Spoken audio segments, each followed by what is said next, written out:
Muito boa tarde, 12:02. Hoje é segunda-feira, 12 de maio de 2025. Está no ar o Rede Notícia, em transmissão simultânea pela TV Horizonte, no canal digital 30.1, na Rádio América FM, na sintonia 107,1 e também na Rádio Cultura, AM 830 kHz. Muito prazer, eu sou André Santos. E eu sou Milene Alves, é um prazer estar na sua companhia. O Rede Notícia é um jornal dinâmico, rápido e informativo, feito especialmente para você. E eu quero a sua participação, telespectador e ouvinte, aqui no nosso Rede Notícia, por meio do nosso WhatsApp. É só mandar uma mensagem pra gente no número que está na sua tela, 31 996802910. Vou repetir, 31 996802910. Participe com a gente. E nós queremos você também nas nossas redes sociais. Você pode acompanhar o Rede Notícia no YouTube, no nosso canal TV Horizonte Oficial e nos seguir no Instagram, @TV Horizonte Oficial e @Rádio América Oficial. Vamos começar o Rede Notícia desta segunda falando sobre a primeira vez em que o Papa Leão XIV deu a tradicional bênção Regina Coeli da sacada da Basílica de São Pedro. Vamos fazer a conexão direta com a redação da Rede Catedral para conversarmos ao vivo com o repórter Léo Apolinário, que traz os detalhes. Léo, boa tarde. O líder da Igreja Católica, o líder dos nossos cristãos, fez um chamado às lideranças mundiais pedindo pela paz, né? Muito boa tarde. Boa tarde, André, Milene, boa tarde a todos. Exatamente, viu? O Papa ontem iniciou o seu primeiro Regina Coeli, lembrando que ontem foi o Domingo do Bom Pastor, o domingo que a Igreja celebra o Dia do Bom Pastor. Portanto, ele disse que é uma alegria o primeiro dia dele como bispo, a serviço, como bispo de Roma, justamente no dia do Domingo do Bom Pastor. E falou que guerras nunca mais, viu? Ele falou de paz, principalmente na Ucrânia, em Gaza, e lembrou também alguns cessar-fogos. Nós separamos um trecho, vamos acompanhar.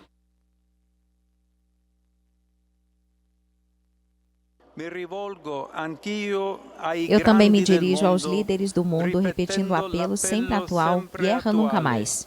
Mai più la guerra, porto nel mio cuore le sofferenze. Carrego no meu coração o sofrimento de todo o amado povo ucraniano. Que todos os esforços sejam feitos para alcançar uma paz verdadeira, justa e duradoura o mais rápido possível. Que todos os prisioneiros sejam libertados. Ontem também, o Papa Leão XIV, ele reabriu o apartamento apostólico, onde, desde quando ocorreu a morte do Papa Francisco, o apartamento, juntamente onde o Papa Francisco morava, na Casa Santa Marta, eles foram lacrados. Você está acompanhando aí, para quem está na Rádio América, é o seguinte: a porta estava lacrada com um laço, ela foi rompida, foi aberto, e o Papa, juntamente com a presença do cardeal Carmelengo e de outros cardeais, como Pietro Parolin, ele visitou, acompanhou e viu de perto ali todos os detalhes deste apartamento, que estava fechado desde o dia que o Papa Francisco faleceu. São os sediários pontifícios, eles retirou os selos e depois entrou. Segundo o Vaticano, a reabertura ocorreu, né, como eu disse, na presença do cardeal Carmelengo, né? E também estava o Pietro Parolin, que é secretário de Estado do Vaticano, e do Monsenhor Leonardo Sapienza, regente da Casa Pontifícia, e de outros religiosos.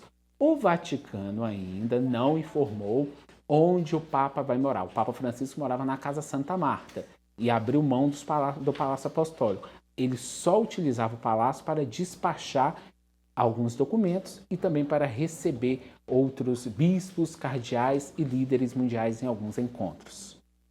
Ô Léo, e hoje o Papa concedeu a primeira entrevista aos jornalistas credenciados para cobrir diariamente o Vaticano, né? Durante a coletiva, o Papa XIV defendeu o trabalho da imprensa e a liberdade de expressão, não foi? Exatamente. Esta entrevista foi com os jornalistas que estão no Vaticano desde o funeral do Papa Francisco, que estão cobrindo esses acontecimentos da Igreja Católica. Eram muitos jornalistas credenciados. A gente vê aí nas imagens o momento que o Papa chegou, vamos dizer assim, esse auditório, né, ele é muito conhecido porque é o local onde toda quarta-feira os papas costumam fazer a audiência geral. E aí você está vendo todos os jornalistas acompanhando, não perdendo todos, registrando todos os momentos. E nós temos uma sonora, nós vamos ouvir um trecho do que o Papa falou hoje sobre a liberdade de imprensa. La Chiesa riconosce in questi testimoni. A Igreja reconhece essas testemunhas. Penso naqueles que relatam a guerra, mesmo à custa de suas vidas, a coragem daqueles que defendem a dignidade, a justiça e o direito das pessoas à informação, porque somente indivíduos informados podem fazer escolhas livres. Agora, uma última informação é que alguns fiéis se emocionaram, lembrando ainda de ontem, da oração do Regina Coeli, porque o Papa Leão XIV ele cantou essa oração, o que normalmente nós não víamos de Francisco, mas víamos sempre com o Papa Bento XVI. Inclusive, a última vez que ele cantou o Regina Coeli foi depois que ele anunciou que estava renunciando ao cargo e teve ali uma última missa, uma última aparição pública na Praça São Pedro. Volto com vocês. Obrigado, Léo. Obrigado pelas informações. O governador Romeu Zema se reúne agora no Palácio da Liberdade com representantes da Justiça Mineira, além de membros das secretarias e outros órgãos do Estado, para tratar do cenário de implementação do Programa de Pleno Pagamento de Dívidas, o PROPAG. As diretrizes do PROPAG foram entregues pelo governo na semana passada aos deputados estaduais na Assembleia Legislativa de Minas Gerais. Entre as propostas que serão analisadas pelo Legislativo Mineiro, o Estado propõe a transferência para o governo federal da CEMIG, CODEMIG, COPASA, da Empresa Mineira de Comunicação e da UENG, como parte do pagamento das dívidas que Minas Gerais tem com a União. Agora, 12h09, o governo do estado e a prefeitura de Belo Horizonte anunciaram a abertura de novos leitos voltados exclusivamente para o atendimento de pacientes em tratamento de síndromes respiratórias graves agudas. Vamos ao vivo conversar com a repórter Erlane Grace, que traz mais detalhes sobre esse caso. Todos esses leitos, Erlane, já serão abertos aqui em Belo Horizonte e tem uma previsão para o início do funcionamento? Boa tarde. Boa tarde, André, Milene e a todos que nos acompanham no Rede Notícia. Olha só, gente, a rede pública de saúde está sendo reforçada em várias frentes para dar conta do aumento nos casos de doenças respiratórias, principalmente entre as crianças. Aqui em Belo Horizonte, a Prefeitura anunciou a abertura de 13 leitos pediátricos no Hospital Universitário Ciências Médicas, que atende 100% pelo SUS. Esses novos leitos já começam a funcionar na próxima semana e se somam aos 30 que já foram abertos em abril, que foram 20 no Hospital Odilon Beres e 10 no Hospital da Baleia. Tudo isso faz parte do plano de enfrentamento às doenças respiratórias que está sendo colocado em prática conforme o avanço dos casos. Já o governo de Minas também anunciou medidas importantes. 50 novos leitos na unidade da FEMIG, incluindo UTIs pediátricas, neonatais e adultas. Além disso, o Estado vai antecipar R$8 milhões para municípios que decretaram situação de emergência em saúde pública. E para dar conta da demanda, 110 profissionais de saúde estão sendo contratados, entre médicos, enfermeiros, fisioterapeutas e técnicos. O objetivo é garantir aí que o atendimento pode salvar vidas. Nós procuramos a FEMIG sobre a data da abertura, a data correta da abertura dos novos leitos, que é a partir da semana que vem, mas o dia certo nós ainda não recebemos essa informação. A FEMIG respondeu que é a Prefeitura de Belo Horizonte que faz a gestão desses novos leitos. Nós indagamos também a administração municipal, mas ainda não tivemos retorno. Eu estive lá dentro do hospital agora, a situação aparentemente está tranquila, o hospital está cheio, tem muitas crianças esperando atendimento, mas o atendimento está fluindo. Volto com vocês. Obrigado, gente. Fato é que temos que tomar muito cuidado nesse período, o tempo está muito seco, né? As pessoas, a gente precisa se alimentar bem, ingerir bastante líquido, umidificar a casa. todo cuidado é pouco. E olha só, gente, a vacinação contra a gripe em Belo Horizonte está liberada para todas as faixas etárias. Vá se vacinar, é a melhor forma da gente evitar com que o pior possa acontecer. Você também que está aí com a sua vacinação da Covid atrasada, pelo amor de Deus, para de bobagem, coloque ela em dia, por favor. Olha só, gente, a Câmara Municipal de Belo Horizonte arquivou a proposta de redução da jornada de trabalho dos terceirizados da Prefeitura de Belo Horizonte. O projeto prevê incluir cláusulas nos contratos dos prestadores de serviços para estabelecer uma carga de 30 horas semanais.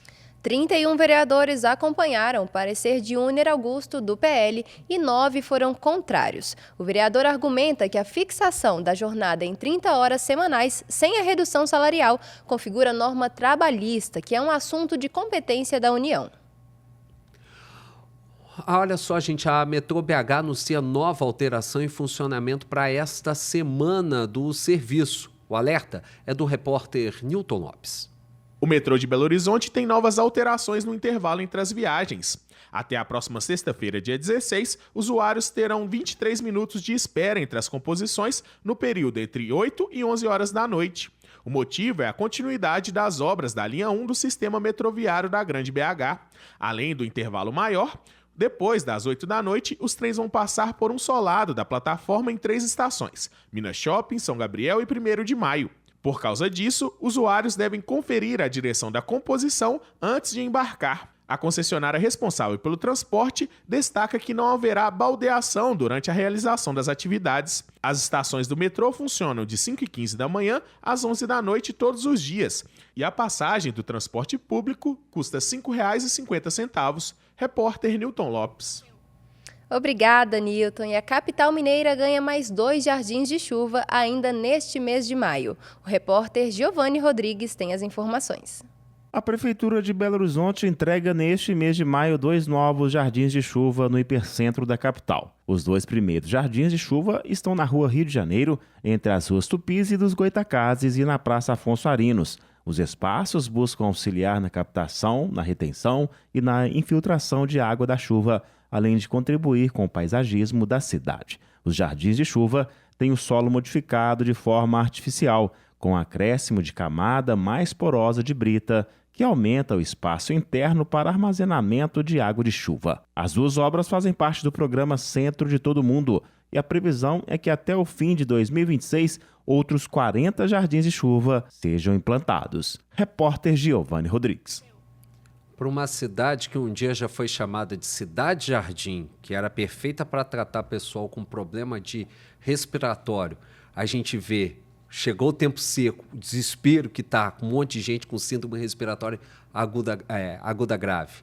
E a inauguração de jardins de chuva, acho que infelizmente a gente está na contramão de tudo, está tudo errado por aqui. Vamos para o intervalo. Na volta, fim de semana de vitórias de Cruzeiro e Atlético no Brasileirão. Tem novidade também na seleção brasileira. E ainda, o INSS começa esta semana a notificar beneficiários que tiveram descontos indevidos. Agora, 12h15. Vamos para o intervalo. Daqui a pouquinho a gente volta.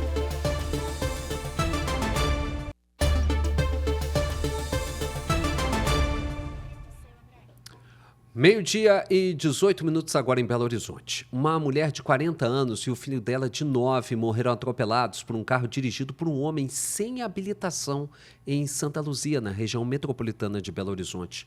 O acidente foi na tarde deste domingo.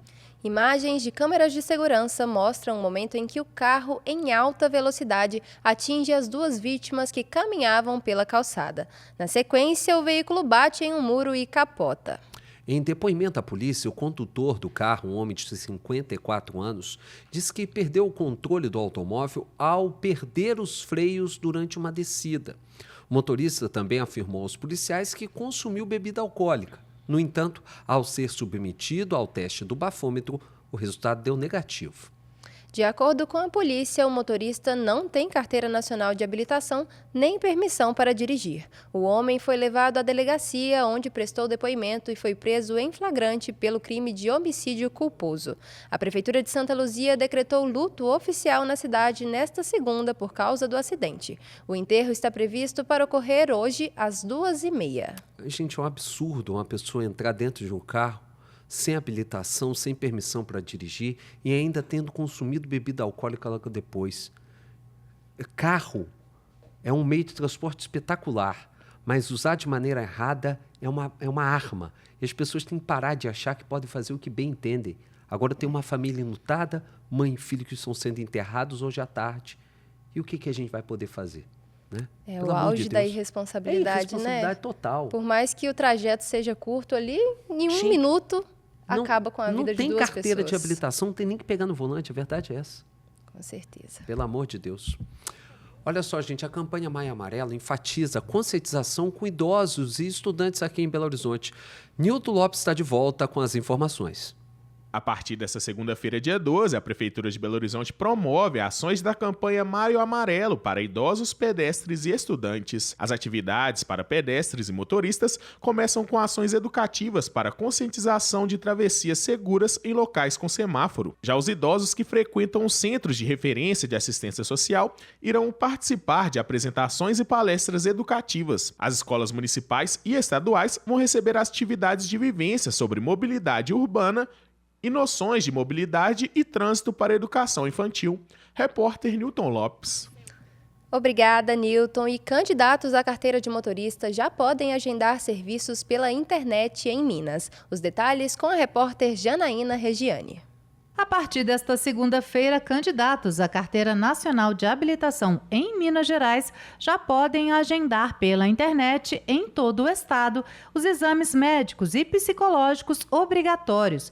A novidade foi implantada pela Secretaria de Planejamento e Gestão de Minas Gerais e permite escolher data e horário de preferência para atendimento nas clínicas que são credenciadas à Coordenadoria Estadual de Gestão de Trânsito, dispensando o agendamento por telefone. O serviço está no site do Detran e busca agilizar, organizar e melhorar a experiência dos usuários. Repórter Janaína Regiane. O Tribunal de Justiça de Minas Gerais realiza a partir de hoje a Semana Nacional de Registro Civil em cidades do estado. Giovanni Rodrigues traz os detalhes. Entre os dias 12 e 16 de maio, Belo Horizonte, Juiz de Fora e Uberlândia vão realizar a Semana Nacional de Registro Civil 2025. Este ano, a ação é voltada especialmente para pessoas em situação de rua, populações indígenas e pré-egressos do sistema prisional. É a primeira vez que a iniciativa acontece em várias comarcas do estado, além da capital. Em Belo Horizonte, os atendimentos serão na UAI da Praça 7, no dia 12 de maio, das 8 horas ao meio-dia. Todos os serviços oferecidos são gratuitos, incluindo emissão de certidões de nascimento, casamento, carteira de identidade, além de orientações sobre CPF, situação eleitoral, benefícios do INSS, CadÚnico, atendimento jurídico e divulgação dos serviços do Sejusc, do TJMG. Além disso, há ações específicas para populações indígenas em diversos municípios, com previsão de emissão de cerca de 800 documentos. Essa iniciativa é uma grande oportunidade para garantir direitos e documentação para quem mais precisa. Mais detalhes no site www.tjmg.jus.br. Repórter Giovanni Rodrigues. O INSS vai enviar, a partir de amanhã, dia 13, notificações aos beneficiários que podem ter sido vítimas de desconto indevido pelo aplicativo Meu INSS. A partir de quarta-feira, dia 14, serão emitidos comunicados sobre a associação responsável pelo desconto e o valor correspondente, e o segurado vai poder informar se reconhece o desconto. Depois da manifestação do segurado, as associações, terão 15 dias úteis para apresentar provas da autorização. Se não comprovarem, terão mais 15 dias úteis para devolver os valores. Ao todo, cerca de 9 milhões de pessoas podem ter sido afetadas por esses descontos indevidos desde março de 2020. Na semana passada, o INSS anunciou uma escala de devolução dos valores descontados no mês passado. Os valores serão restituídos entre os dias 26 de maio e 6 de junho. Daqui a pouco, na sequência do nosso Rede Notícia, tem o Bola na Rede. E nós vamos agora conversar com o Júnior Brasil, que está na redação da Rede Catedral, fechando esse programa dessa segunda-feira, numa segunda-feira quentíssima, né, Júnior Brasil? Muito boa tarde. Acabou ou não acabou a novela Carlo Ancelotti, meu amigo? Espero que sim. Boa tarde, André, Milene, agora 12h25. Uma novela que demorou muito e tem muita grana envolvida. 5 milhões é o salário de Carlo Ancelotti, que sai do Real Madrid, apesar do Real ainda não ter confirmado. A CBF anunciou hoje de manhã o técnico Carlo Ancelotti num projeto audacioso e com expectativa de vitórias. Inclusive, Ancelotti já assume a seleção nos jogos das eliminatórias. Falando de movimento, teve movimento bom nas redes do esporte. O Cruzeiro goleou a equipe por 4-0 com uma ótima exibição de Matheus Pereira e também de Caio Jorge. O Cruzeiro sobrou, venceu e com resultado se confirma no G4. Uma exibição segura e convincente do Cruzeiro, principalmente Matheus Pereira, que acordou fazendo gol e participando também com assistência. O Cruzeiro chega num ponto positivo neste campeonato. Já pelo lado do Atlético, um jogo difícil, o jogo do retorno à Arena MRV. O Atlético fez o que deveria, vencer. Foi muito difícil, muitas dificuldades, venceu por 3-2. A torcida cobrou bastante, chegou a gritar: time sem vergonha. E entendo até que de forma injusta, porque o Atlético pelo menos correu. E o gol da vitória foi no finalzinho com Igor Gomes. O Atlético na 6ª posição, os mineiros tiveram uma boa rodada. É isso aí, volto com vocês. Daqui a pouquinho, 13h, Júnior Brasil trazendo todos os detalhes do esporte no Bola na Rede, em transmissão simultânea pela TV Horizonte e também pela América FM. Tô te esperando, vou ficar de olho, viu, Júnior? Um abraço, até daqui a pouco. Valeu, gente. E o presidente Lula assinou de ontem para hoje uma série de acordos bilaterais com a China que devem render ao Brasil cerca de 27 bilhões de reais em investimentos em setores de energia nuclear, mineração, bebidas, aplicativo de entregas e fabricação de veículos. Lula vai participar nas próximas horas da cúpula de líderes da CELAC, a Comunidade de Estados Latino-Americanos e Caribenhos, com o governo chinês. A CELAC é a única organização que reúne praticamente todos os países latino-americanos. Os Estados Unidos e a China concordaram em reduzir por 90 dias as chamadas tarifas recíprocas entre os dois países. Com o acordo, as sobretaxas dos norte-americanos sobre as importações chinesas vão cair de 145% para 30%. Já as taxas da China sobre os produtos americanos serão reduzidas de 125% para 10%. Representantes dos dois países se encontraram neste domingo, dia 11, para discutir barreiras sobre importações.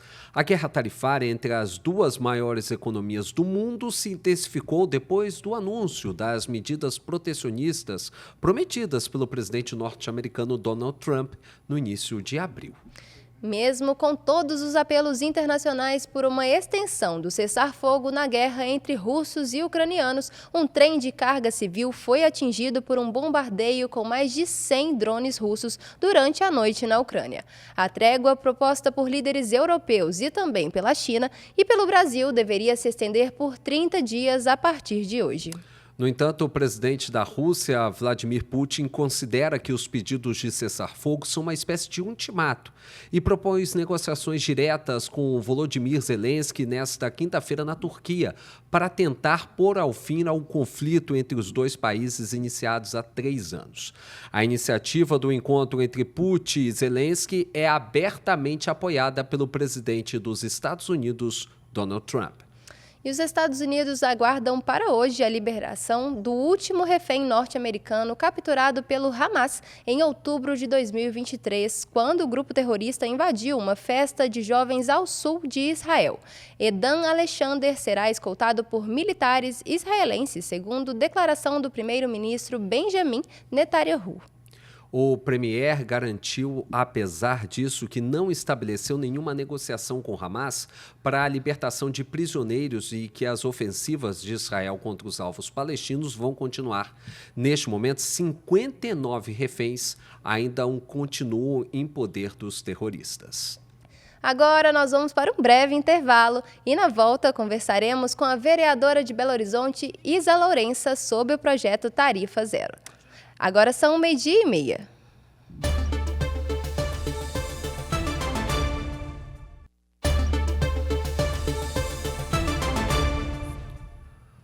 Estamos de volta com o nosso Rede Notícia, agora em Belo Horizonte, 12:33. Vamos começar mais um quadro de entrevistas aqui do nosso Rede Notícia e nessa segunda-feira a gente recebe a vereadora por Belo Horizonte, Isa Lourença, do PSOL, para falar sobre o projeto de Tarifa Zero, que prevê gratuidade total nos ônibus da capital mineira. Seja muito bem-vinda, Isa. Obrigado por aceitar nosso convite. Obrigada, eu que agradeço, André, Milene, pela oportunidade de estar aqui. É sempre bom ter a oportunidade de falar de coisa boa para Belo Horizonte, né? Vereadora, esse é um assunto que interessa a todos, né? Seja por um motivo ou por outro. E eu queria que a senhora explicasse um pouquinho o que esse projeto prevê. Seria a gratuidade em todos os ônibus de Belo Horizonte mesmo? É sim, Milene, é um projeto, primeiro que não é uma proposta nova, né? Quando eu comecei a minha militância, e eu comecei, assim, lá atrás, 2011, 2013, eu comecei a ir nas manifestações que pedia tarifa zero, né? Pula catraca e por aí vai, no tarifa zero, né? Ali, a ocupação da Câmara. A primeira vez que eu entrei na Câmara de Belo Horizonte foi para ocupar enquanto manifestante, em julho de 2013. E agora, né, como vereadora, eu levo essa proposta para a Câmara. Eu acho que é importante falar, assim, porque muitas vezes a gente acha que é um sonho, né? Várias pessoas falam assim, eu vou na rua conversar com as pessoas sobre essa proposta, as pessoas falam assim, é um sonho, isso é um sonho. E eu falo assim, o que eu estou fazendo na Câmara se não for para pautar os sonhos? É para fazer o quê? Então é para pautar o que é o sonho da população mesmo. E eu trabalhei nesse projeto durante muito tempo, né? É importante falar que eu estou no 2º mandato, não é meu primeiro mandato. E durante o primeiro mandato, os movimentos sociais, da sociedade civil, então Minha BH, o movimento Tarifa Zero, junto com especialistas sobre transporte do Brasil, elaboraram uma proposta de lei para Belo Horizonte, que foi essa que a gente apresentou. Eles passaram anos elaborando, apresentaram na legislatura passada, mas não encontraram o respaldo na Comissão de Transporte na época, e aí eles me pediram, então, para eu apresentar. E porque eles não conseguiram apresentar enquanto sociedade civil, aí eu apresentei como vereadora e fiquei muito feliz que foi a primeira proposta minha nesse 2º mandato e eu tive apoio de 21 colegas. Então, 22 vereadores assinaram esse projeto. Isso já é a maioria da Câmara. Agora, vereadora, você falou, você estava lá, a primeira vez que sentou na Câmara, 2013, a gente já tinha esse tipo de discussão. De lá para cá, principalmente ano passado, né, a gente teve uma série de implementações de gratuidades para pessoas em tratamento, mulheres vítimas de violência, idosos, né, que já tinham, estudantes do EJA. Mas mesmo assim, essas gratuidades elas vieram a reboque de um subsídio, né, que foi dado às empresas de transporte. Subsídio esse que continua, ano após ano, continua esse subsídio. O que é necessário? Você acha que há caixa para isso? Você acha que o poder público tem condições de manter? E aí, como é que seria feito isso? Porque com aumento de passagem ainda tem que dar grana para a empresa de ônibus. Não pagando passagem nenhuma. Como é que essa conta fecha? André, eu acho muito importante essa pergunta, porque lá em 2013, a gente já falava assim, vai entrar em colapso o transporte, porque é um ciclo vicioso. Você aumenta a passagem, diminui o número de passageiros, porque as pessoas não vão pagar aquela passagem cara para andar de ônibus, porque o ônibus também está horrível.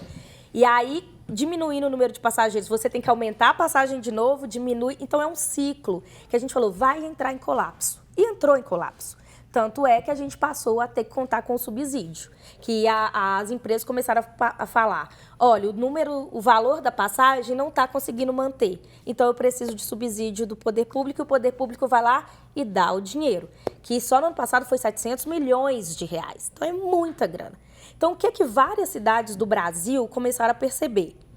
Já que eu tenho que pagar, já que o poder público tem que pagar, é melhor eu pagar e garantir a tarifa zero para a população. Isso foi a alternativa que mais de 120 cidades brasileiras já adotaram. Só que Belo Horizonte está nessa contramão, né? Porque deu subsídio e a passagem aumentou. E a passagem aumentou. Belo Horizonte vai na contramão. Por quê? Tem uma coisa específica de BH. De todas as cidades que têm tarifa zero, nenhuma tem 2 milhões de habitantes. Né? 2 milhões de habitantes, como tem em Belo Horizonte, é gente pra caramba. Quanto que custaria isso aos cofres públicos? Já tem um levantamento? Então, o que a gente apresentou? Olha só, Belo Horizonte tem um fundo municipal de qualidade do transporte público. Belo Horizonte já tem esse fundo, que não é alimentado, não tem recurso nesse fundo. Mas a prefeitura paga o subsídio, o cidadão paga a passagem e as empresas pagam o vale transporte. Porque a gente tem que considerar isso, um dos maiores onerados pelo aumento da tarifa são as empresas, porque muita gente recebe ali o vale transporte. Então, a conta da passagem é dividida entre esses três. O passageiro, a prefeitura e as empresas. O que nós estamos propondo? Que retire o passageiro disso, continue subsídio e as empresas, em vez de pagar o vale transporte, pague uma taxa por funcionário. Uma taxa menor que o vale transporte por funcionário. E essa taxa vai para o Fundo Municipal da Qualidade do Transporte Público. E esse fundo paga o sistema. Nós fizemos um cálculo, considerando todas as empresas, o tamanho de todas as empresas de Belo Horizonte. Se a gente aplica essa taxa, menor que o Vale Transporte, isso é importante ficar claro, apenas para as empresas que têm mais de 10 funcionários, ou seja, exclui as que têm até 9 funcionários, que vai ser, ou seja, as que têm até 9 funcionários vão apenas deixar de pagar o Vale Transporte. A que tem mais de 10 funcionários começa a pagar por funcionário e a gente fez uma conta que esse fundo vai ter 2 bilhões de reais por ano. E a informação da prefeitura é que hoje o sistema custa 1,5 bilhão. Então sobraria 500 milhões. Então sobraria 500 milhões, que é importante porque a gente sabe que se a passagem estiver gratuita vai ter mais demanda. Agora, por que isso não consegue sair do papel? Porque a gente, primeiro, esse ano, né, nesses próximos anos, essa legislatura atual e essa administração atual vai ter que negociar uma nova concessão de ônibus para Belo Horizonte, um novo contrato de ônibus. O ex-presidente da Câmara Municipal, Gabriel Azevedo, vivia dizendo que o atual contrato é o grande problema da questão. A senhora vê isso também? Porque toda vez que a gente vai falar de algum passo à frente em termos de tarifa zero, sempre tem um bloqueio, seja através do poder público, seja através das empresas de ônibus, alguma coisa sempre vem bloqueando. Por que nunca sai do papel? Sim. O atual contrato é um grande problema. Inclusive, está lá no contrato que as empresas podem aumentar a tarifa todo ano. Isso está no contrato. Então, as empresas podem aumentar e por isso que elas aumentam. Então, a gente já há muito tempo fala, precisa quebrar esse contrato. Porque as próprias empresas, elas não cumprem o contrato. Porque está lá no contrato também que tem que ter cobrador nos ônibus. E não tem cobrador nos ônibus. Então, a empresa não cumpre o contrato, não pagam as multas que deveria pagar por não cumprir o contrato. E a gente já fez uma ação no Ministério Público falando da qualidade dos ônibus, falando que as empresas não cumprem o contrato. O Ministério Público faz uma indicação para a Prefeitura que tem que restringir esse contrato e fazer outro. A Prefeitura decidiu continuar com esse contrato até 2028, quando então tem que fazer um novo contrato. Beleza, tem que fazer um novo contrato. Mas, para além disso, nós precisamos também de garantir o transporte como direito para as pessoas. Garantir um transporte de qualidade e um direito que as pessoas não tenham que pagar R$ 5,60. Não sei aonde vai parar o valor dessa tarifa se continuar desse jeito. Por isso que a gente faz esse projeto. O que está faltando para sair do papel? Vontade política. Porque, assim, nós temos 22 vereadores assinando. É a maioria da Câmara de Vereadores. Mas tem gente contra o projeto. E gente que falava assim, esse projeto não vai para frente. Ele vai ser arquivado na Comissão de Legislação e Justiça. Aí, a gente passou esses meses trabalhando junto com a Fernanda Pereira Altoé, que foi a relatora do projeto na Comissão de Legislação e Justiça. O projeto, então, na semana passada, recebeu o parecer pela constitucionalidade e avançou na Câmara. Porque se recebesse, não recebesse o parecer, já morria por ali, né? Se ele recebesse o parecer de inconstitucionalidade, ele era arquivado. Então, a gente conseguiu que ele vai tramitar na Câmara. Agora, ele vai para a comissão de mérito. Vai falar assim, é justo ou não é justo que Belo Horizonte tenha ônibus de graça? Aí nós vamos debater isso na Câmara e vai para o plenário. Agora, nós sabemos... O projeto tem 22 assinaturas. Nós precisamos de 28 para aprovar. Aprovação dele. Então, são 6 vereadores que nós precisamos convencer. Maioria qualificada, né? Maioria qualificada, 2/3 da Câmara. Então, nós estamos trabalhando tanto no convencimento de mais 6 vereadores para votar a favor, quanto no convencimento da Prefeitura. Porque eu não quero só aprovar o projeto, eu quero que ele seja implementado.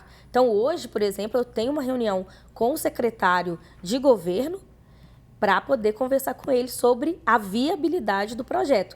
E estou 100% aberta. Falo, gente, estou aberta. Tem considerações sobre o projeto? Tem propostas de emendas? Estou aberta. Tem gente que fala, por exemplo, o nosso projeto ele prevê que retire a catraca do ônibus. Um símbolo, né? A catraca ali, rodar para pagar a passagem e depois rodar.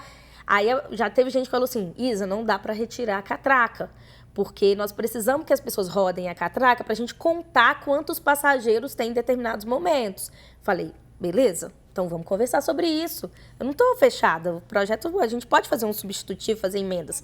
Já teve gente que falou comigo assim, Isa, não dá para ser tarifa zero da noite para o dia, porque não tem ônibus suficiente para atender a população. Falei, beleza, então vamos começar a fazer tarifa zero nos horários que não são de pico, para inclusive incentivar as pessoas a andar de ônibus em outros horários, e a gente vai abaixando a passagem até a gente chegar no zero. Você, por exemplo, falou de outras cidades que já implementaram tarifa zero. Por exemplo, Birité, que é ao lado de Belo Horizonte, já tem tarifa zero. Lá tem catraca no ônibus ou não tem? Você sabe dizer?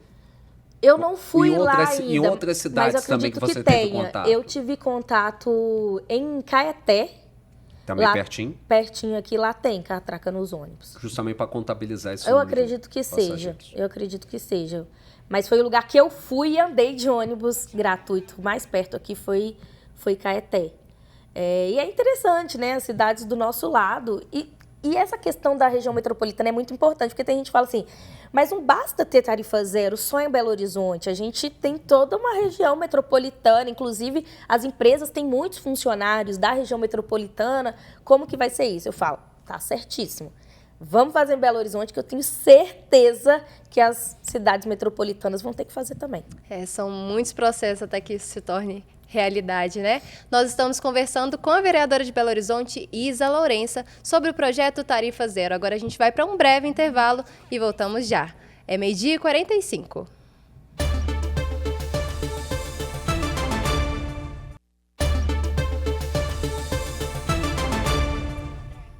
Estamos de volta com o Rede Notícia, 12h48. Vamos seguir esse papo com a vereadora de Belo Horizonte, Isa Lourença, do PSOL, para a gente falar mais sobre esse projeto Tarifa Zero e os impactos. Ô Isa, no fim do bloco anterior, você estava falando sobre outras cidades que já aconteceram esse projeto Tarifa Zero, citou Ibirité, citou Caeté, mas eu quero voltar a falar especificamente de Belo Horizonte. O seu projeto, ele determina, né, a criação destinação de dinheiro para um fundo que já existe para poder bancar esse tarifa zero. Mas, além disso, teria continuidade de pagamento de subsídio para as empresas, como já acontece atualmente? O nosso projeto, ele prevê a continuidade do subsídio. Eu não vejo, assim, que é um problema de morte, digamos assim, sabe? Quando a gente fala um problema de morte, o subsídio. O problema é como ele é aplicado. Então, foi importante, por exemplo, quando a gente pautou o subsídio na Câmara, para poder não subir o preço da passagem. Por quê? A gente não quer que as pessoas, além de pegar um transporte que não está ruim, ainda tem que pagar caro na passagem. E pagando 2 vezes, né? Porque o subsídio sai do nosso bolso também. O subsídio sai do nosso bolso. Foi importante quando a gente discutiu o subsídio na Câmara e a gente discutiu algumas gratuidades. E isso foi pela Câmara Municipal. Vilas e favelas, por exemplo. Que falou assim, tá bom, a gente vota o subsídio. Se você garantir gratuidade nos ônibus de vilas e favelas, se você garantir que o que é hoje o que tinha antes, o passe livre, né? Que é o meio passe, né? Que era metade da passagem gratuita para os estudantes, virasse passe livre, agora virou passe livre, né? Os estudantes que têm esse direito não pagam nada. Se você desse passagem de graça para mulher em situação de violência, que está enfrentando essa situação, que a prefeitura já tem diagnosticado que consiga não pagar passagem, pessoas em tratamento oncológico, enfim. Então, foi importante a Câmara pautar o subsídio com essas condições. Você acha que deu certo? Porque, além disso, ainda teve também a obrigatoriedade de mudança na frota, né? E a gente viu que realmente isso houve. Ainda tem muito problema, ainda tem muita coisa a avançar. No seu entender geral, esse já foi um passo à frente que Belo Horizonte deu em relação ao que a gente tinha antes dessa lei? Eu acho que foi um passo à frente. Mas, assim, foi curto. Porque logo depois disso a gente teve algumas coisas que não foram legais. A gente teve aumento da passagem. A gente votou na semana passada um projeto de lei da Fernanda que era o seguinte: os ônibus que foram pagos pelo dinheiro do subsídio fosse patrimônio da prefeitura e não das empresas, já que foi a prefeitura que pagou. Esse projeto foi aprovado na Câmara, a prefeitura vetou, ele voltou para a Câmara, eu votei contra o veto, obviamente, porque eu acho que é certo, se a prefeitura pagou, o bem é dela, não é da empresa, mas o veto foi mantido. Então, os ônibus são das empresas, mesmo sendo pagos com dinheiro público. Então, assim, a gente ainda tem muito problema para ser resolvido. Tem muita coisa que não está legal. Entre elas, a qualidade do ônibus e a tarifa. E isso é uma resistência que a gente enfrenta para o projeto do ônibus gratuito, por exemplo. Porque tem gente que fala assim, se pagando já está ruim, imagina se eu não pagar. Pois é, eu queria até fazer uma pergunta para a senhora. Considerando esses desdobramentos mais complexos, não seria mais fácil abaixar o preço da passagem? Ou a intenção é mesmo ter tudo zerado? A minha intenção é chegar no zero por compreender que o transporte é um direito. Assim como a gente não paga pela vacina no SUS, assim como a gente não paga uma consulta do SUS, assim como a gente não paga uma matrícula na escola pública, eu acho que direito público é gratuito. Assim como o direito à educação, assim como o direito à saúde e o direito ao transporte. Aliás, na Constituição, o único direito que está lá escrito assim que é essencial é o transporte. Porque sem transporte, você limita o seu acesso a um tratamento de saúde, à educação, ao esporte, à cultura, ao lazer, a tudo. Então, se é um direito essencial, na minha opinião, tem que ser gratuito e a gente tem que chegar lá. Agora, eu acho que nós podemos ter desdobramentos para chegar lá. Mas é muito importante quem está nos assistindo entenda que o transporte não vai melhorar ou piorar se ela pagar. Porque paga e está horrível. Por quê? Quem paga não tem controle sobre o negócio. O passageiro não tem controle nenhum sobre a qualidade do serviço, mesmo pagando a passagem. O empresário paga o Vale Transporte não tem controle nenhum sobre o serviço. É isso que eu ia perguntar, porque a gente já viu algumas tentativas. O serviço é concedido. A empresa não é dona daquele espaço, ela é concedida pela prefeitura. E a gente já tivemos experiências no passado, Rio, São Paulo, de ter empresas municipais de transporte. CMT no Rio, CMTC em São Paulo, e as coisas não funcionaram muito bem. Já teve algum tipo de... Você falou que hoje conversa com o poder público. Já teve algum tipo de rodada de conversas com as empresas para a gente poder entender todos os entes que estão envolvidos nesse sistema, para ver se isso pode acontecer ou não? Eu já fiz... Um dos primeiros lugares que eu fui para conversar foi na CDL. Dos lojistas, né? E com as empresas de ônibus também, já teve? Das empresas de ônibus? Não, estou falando com os empresariados, você já foi? Não. Com as empresas de ônibus eu realmente não tenho diálogo, assim, com eles. E você não acha difícil, se eles não participarem desse diálogo, fica difícil implantar? Se eles estiverem dispostos a conversar comigo, eu converso com eles, mas eu acho que o que eles fazem em Belo Horizonte é um absurdo, assim. esses ônibus, como eles tratam a população, uma situação de humilhação todo dia. Eu acho isso um grande absurdo. Mas se eles estiverem dispostos a conversar, eu topo. O que eu me preocupei foi conversar com as empresas que vão ter uma taxa por funcionário, porque isso para mim é muito importante.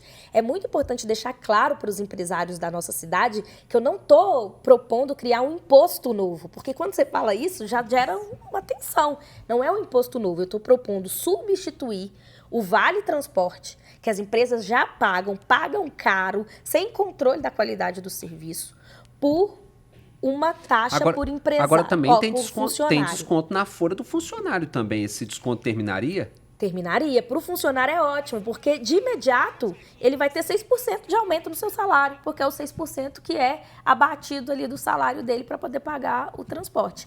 E para as empresas que têm menos de 10 funcionários, não vai pagar taxa nenhuma, vai ter só lucro, né? Porque vai deixar de pagar o Vale Transporte. Para as empresas que têm 10, nós estamos propondo contar os funcionários a partir do 10º. Então, por exemplo, se a empresa tem 10 funcionários, ela vai pagar a taxa para 1. Entende? Se a empresa tem 11, vai pagar para 2. E assim por diante. Então, nós estamos calculando que para, esmagadora maioria das empresas vai ter uma economia muito grande, deixando de pagar o Vale Transporte, pagando essa taxa. Então, eu estou muito preocupada. Eu rodei o centro, eu fui em lojas, eu conversei com donos de lojas para mostrar para eles que esse projeto é muito importante, para não gerar uma resistência do projeto, falando assim, está criando imposto. Não estou criando imposto. Estou trocando o Vale Transporte por uma taxa por funcionário, e eu acho que isso vai ser muito benéfico. E vai ser benéfico também para a gente ter controle sobre a qualidade dos ônibus. Se eu estou falando que eu vou pagar os ônibus através de um fundo, eu tenho muito mais possibilidade de controlar a qualidade desse serviço do que se eu tenho um pagamento difuso entre pessoas que não têm como controlar a qualidade. Então, eu acho que o projeto da Tarifa Zero é muito mais do que só não pagar a passagem, é também ter uma qualidade de transporte público na nossa cidade. Tem um controle também sobre a lotação dos ônibus, porque eu acho que isso preocupa os usuários, né? Que com a tarifa zero, mais pessoas passam a usar e os ônibus que já estão lotados podem ficar ainda mais cheios. Como que a gente vai lidar com isso? Vamos ter que lidar. Por isso, André, que eu falei que o custo do transporte hoje é 1,5 bilhão, e a gente está propondo a gente está calculando que esse fundo vá para 2 bilhões por ano. Porque exatamente nós estamos preocupados em deixar uma margem grande aí de 500 milhões para a gente poder ter que comprar mais ônibus, ter que ter mais ônibus circulando na rua, porque nós sabemos que a demanda vai aumentar. Então, nós vamos precisar responder essa demanda também. Vereadora Isa Lourenço, obrigado por ter participado com a gente. O nosso tempo está encerrado. Você disse, só para fazer um convite, você disse que amanhã tem uma audiência pública, um encontro público para poder falar isso? Eu te agradeço, André, Milene, pelo convite. Estou muito feliz de ter vindo aqui explicar o projeto. E amanhã, 19 horas, ali na Sapucaí, tem um bar que chama Mi Corazón, onde a gente vai se encontrar para explicar o projeto para quem ainda quer saber mais e para quem quer disseminar essa ideia também, a gente vai ter ações de mobilização. Então, quem quiser aparecer lá, vai ser muito bom a gente se encontrar. Obrigado, vereadora, pela sua presença, por aceitar o nosso convite. Eu que agradeço. O nosso Rede Notícias está ficando por aqui. Na sequência da programação da TV Horizonte, da América FM e da Cultura M, você segue com o Bola na Rede. Nós estamos de volta amanhã ao meio-dia. Um abraço, fique com Deus, até amanhã. Tchauzinho.